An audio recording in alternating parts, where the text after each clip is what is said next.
All right, so obviously we're at this point in the season where coaches are getting more and more on the hot seat after some of these games are going not the way that people had planned. So, of the ones who are currently on the hot seat of the SEC coaches, who is going to be the first to get fired? And we've sort of put a little list together here. We have Billy Napier, Sam Pittman, and then Mark Stoops. Um, Obviously, these three teams have not done as people had hoped this year. If you want to throw in another name in there, go for it. But I'm curious, who do you think is going to be the first one on this hot seat that's going to actually get fired? Um, If I can interject real quick, I pulled up some stats just for context for us for everybody for the discussion. Sam Pittman right now is 32 and 33 in his 6 seasons at Arkansas. Okay. Billy Napier is 20 and 22 in his 4 seasons at Florida. Mark Stoops has been the head coach for 12 years at this point, 69 and 74.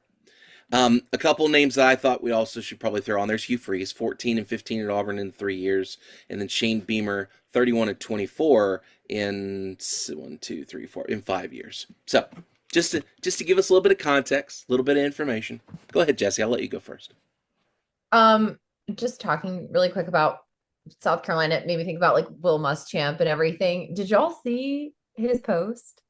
when Vandy beat Mm-mm. them, because his Yeah, son is on the roster at yeah. Vandy, and so he took a picture at Oh that no, I game. missed Yeah, that. Oh, I did see that. Yeah, yeah, yeah. I, when I I didn't bring it up last time, but I just thought of it and I was when your like, when your son's team beats your former employer that tells you to go away. So, yeah, that like fired you. yeah. Must champ so extra. He is. I mean, for me,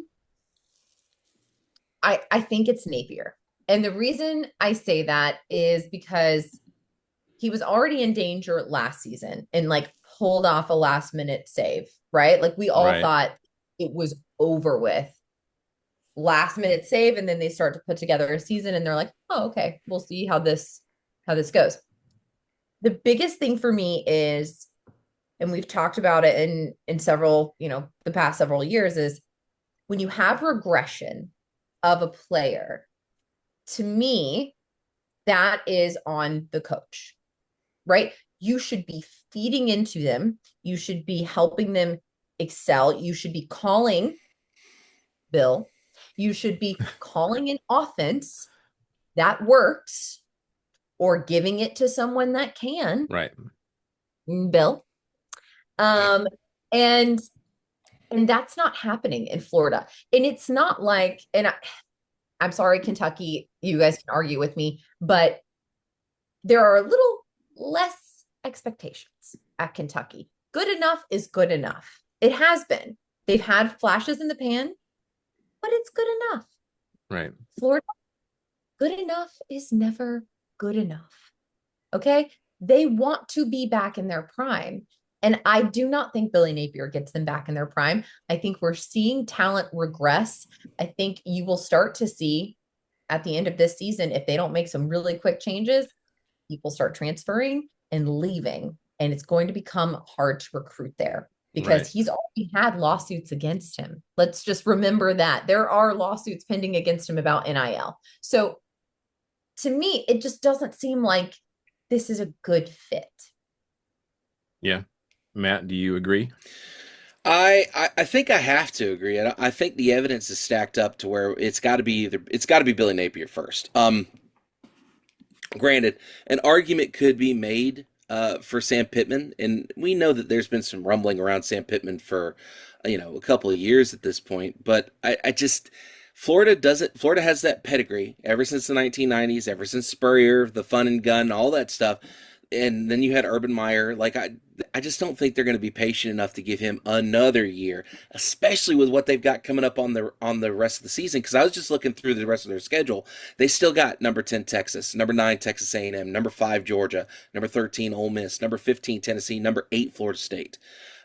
If it's going to happen, I would be willing to bet money if Georgia comes out and waxes them and beats them by 20 plus, it'll be after Georgia.